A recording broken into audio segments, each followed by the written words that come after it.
कुणबी प्रमाणपत्राच्या अधिसूचनेबाबत छगन भुजबळांनी आता एक मोठा दावा केलाय।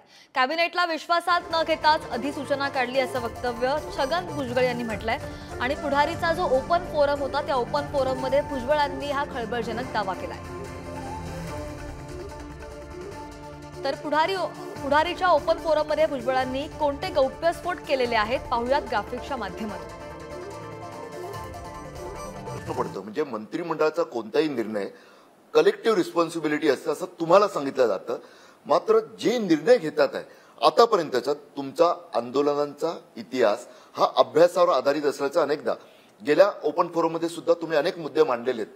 त्या दृष्टीने ओबीसी आरक्षणाच्या बाबतीतले एक कळत नाही, मुख्यमंत्री किंवा प्रमुख स्थानी बसलेले इतर दोन उपमुख्यमंत्री हे सर्व निर्णय घेताना यातले जे खाचाखळगे आहेत, तुम्ही आता मराठा समाजाचा सुद्धा घात कसा होईल तेही सांगताय, हे सर्व समजून घेतलं पाहिजे। भुजबळांसारखा एक ज्येष्ठ मंत्री आहे, नेता आहे, ज्याला अभ्यास आहे, ज्याच्याकडे माहिती आहे, त्याच्याकडून ते समजून घेतलं पाहिजे।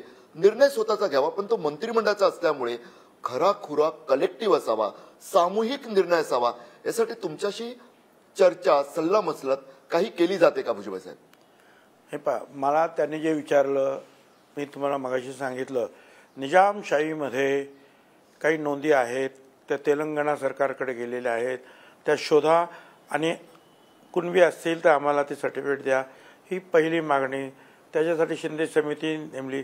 त्यावेळेला मला मुख्यमंत्र्यांनी विचारलं, मी म्हटलं ते करायला पाहिजे, जर ह्या रेकॉर्ड तिकडे गेलं असेल तर शोधा तुम्ही।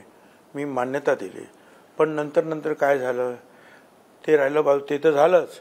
मग सगळ्या मराठवाड्याला कुणबी सर्टिफिकेट द्या, मग सगळ्या महाराष्ट्राला द्या, मग सगळ्या महाराष्ट्राच्या मराठा समाजाला सरसकट कुणबी सर्टिफिकेट द्या, त्यांना ओबीसी मध्ये टाका। मग त्यात सगळ्या एकाला मिळालं असेल तर सगळे सोयऱ्यांना द्या। आता हे शेपूट एवढं वाढत गेलं की आम्ही संपलोच ना तिथे। ज्यांनी मंडल आयोग व्हीपी सिंग यांनी स्वीकारला त्याच्यानंतर अंमलात आणण्याचं काम, महात्मा फुले समता परिषदेची पहिली सभा जी रॅली जालन्याला झाली, तिथे मी गृहनिर्माण मंत्री होतो आणि पवार साहेब मुख्यमंत्री आणि विलासरावांसहित सगळे लोक बसलेले होते मंत्रिमंडळ। आम्ही मागणी केली की त्याचं अंमलबजावणी करा। पवार साहेबांनी ती अंमलबजावणी केली। काय त्यावेळेची सगळी मंत्री विलासरावांपासून सगळे त्यांनी होते, सगळ्यांनी सांगितलं आपण हे सगळ्यांनी करूया आपण, त्यांनी ते केलं।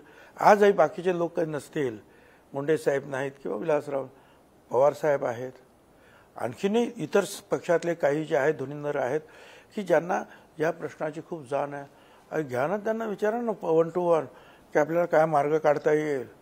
सगळं काय एकतर्फीच काय चाललंय? जर जरांगीकडे जाऊन बसायचं, मंत्र्यांनी त्यांनी सांगितलं काय इकडे GR निघतायत काय